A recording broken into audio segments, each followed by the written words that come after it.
So Extraction 2 was the much anticipated sequel, again directed by Sam Hargrave and written by John Russo.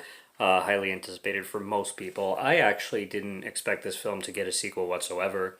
Didn't even register with me when I watched the original Extraction starring Chris Hemsworth. Really great film, as I mentioned in the previous video. And watching it for the second time, I enjoyed it even better. And I was really excited to jump into the second one. Very excited for the third one to be coming out. And very excited to be talking about them. Now, of course, this one is my first time watch, and I only seen it once. So basically, I'm just going to be still talking some spoilers, just like the last film. Because these films are on Netflix and so readily available, I'm going to be dropping spoilers through this review. So if you haven't seen it, I suggest going watch it. Go watch it first, and then come hear my thoughts.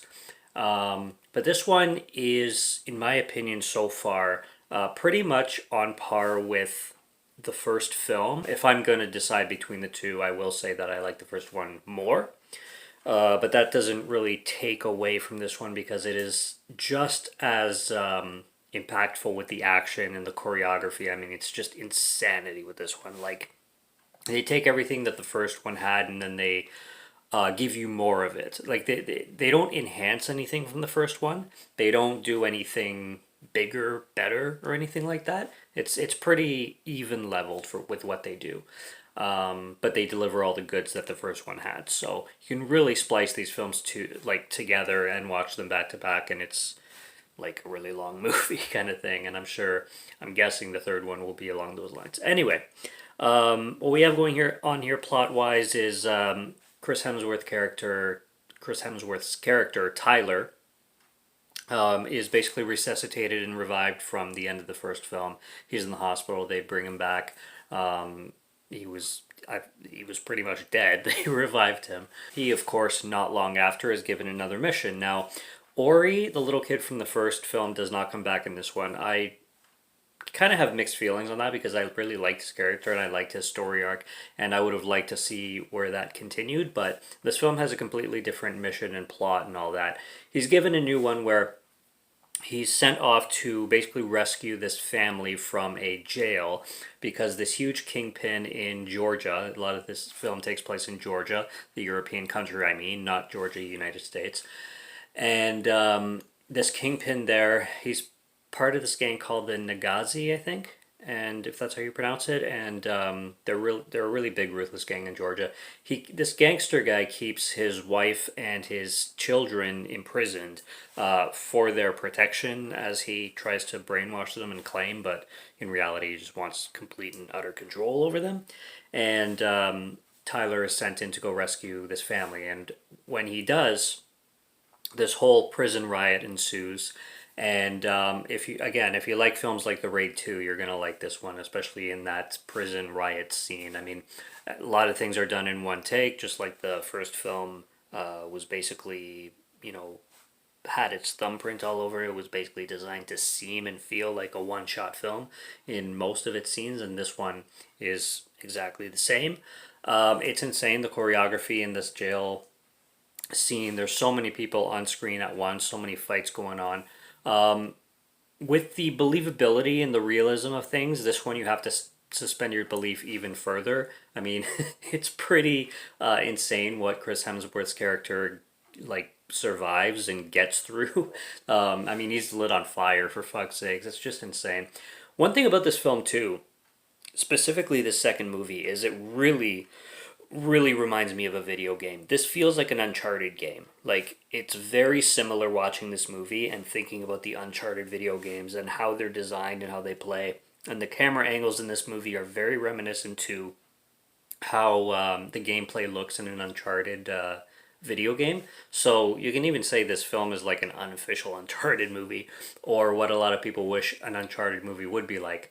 There's a train sequence in this film, which is probably the best in the film, in my opinion, like the best sequence, where there's this moving train and Chris Hemsworth's character is shooting down helicopters with assault rifles, and he uses a Gatling gun at one point, and he's just going from cart to cart on this train. Again, very one-shot-esque. And, I mean, he's shooting down choppers. Like, it's straight out of a video game. Like I said, just the way the camera's angled too, and the chopper's over there, and he's just mowing it down, ramming bullets in this thing until it just drops to the ground. And you're like, I'm literally watching a video game. Like I feel like I should be picking up a controller because the game's gonna start, and I'm like watching a cutscene kind of thing. So it's really cool in that aspect. There's another scene too, a sequence when they're in like some kind of skyscraper or tall tower kind of thing, and this helicopter is ramming bullets into the building, and like glass is spraying everywhere, and there's a whole sequence with that. So action set piece wise, it's really really well done. And in that same building scene, they go outside of the building, and there's this like, I don't know what to call it. It's like a pillar, but it's all made of glass and apparently bulletproof glass. And there's like a bunch of fight sequences on it. Again, nothing realistic whatsoever. I mean, he's literally hanging off of it at one point while holding on to the character from the first film, Nick Khan, I think her name was. And he's holding with one hand while holding her at the same time. And at one point during this scene, again, spoilers, the villain comes along and shoots Tyler in the hand while he's holding on, and he's still holding on after getting shot in the hand. I'm like, for fuck's sakes, like, you can't have any believability in this film. It's just a turn your brain off, exaggerated B movie, or elevated B movie, whatever I call it. I'm blanking right now. On what I referred to the first film as glorified B movie. There you go.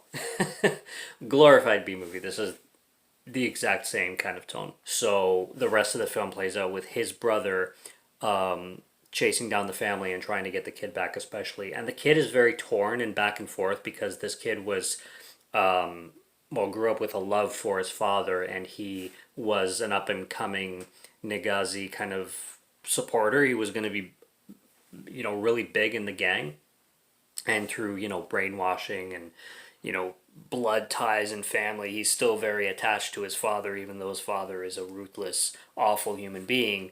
There's still that blood tie kind of thing, and same with the uncle. So the kid, Sandro is his name, is very torn between being helped by Tyler and having his uncle essentially want to save him, quote unquote.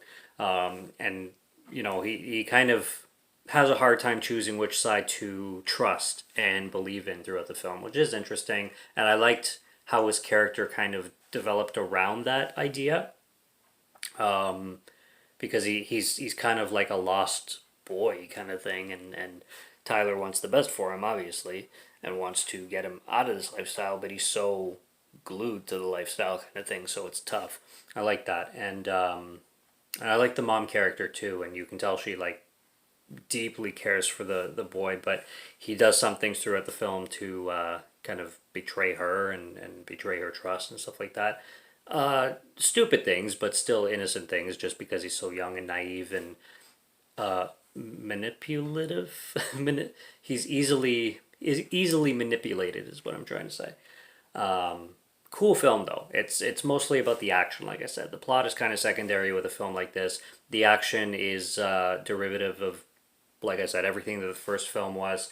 A little bit slower paced than the first film. I think the first film definitely gave you more all at once throughout the entire runtime. This one has kind of like lulls in it here and there, but nothing too major, nothing too long or anything like that. It's not an overly long film. I think it's only like 5 minutes longer than the first one. And if you love the first one, you're gonna like this one as well. I also gave it a 4.5 out of 5. The first half, I think I was gonna give it a 4, but then after it continued in the second half and rethinking that whole train sequence that was absolutely outstanding, it jumped up to a 4.5 very easily. So yeah, Extraction 2 is on Netflix right now, and I highly suggest watching it because it is a lot of fun. And again, it's another fantastic display of choreography and fighting style and action set pieces and action cinema. Like it's great for that specifically, and not a lot of films compared to it. Like I said, it's still on par with the Raid films and the John Wick films, in my opinion.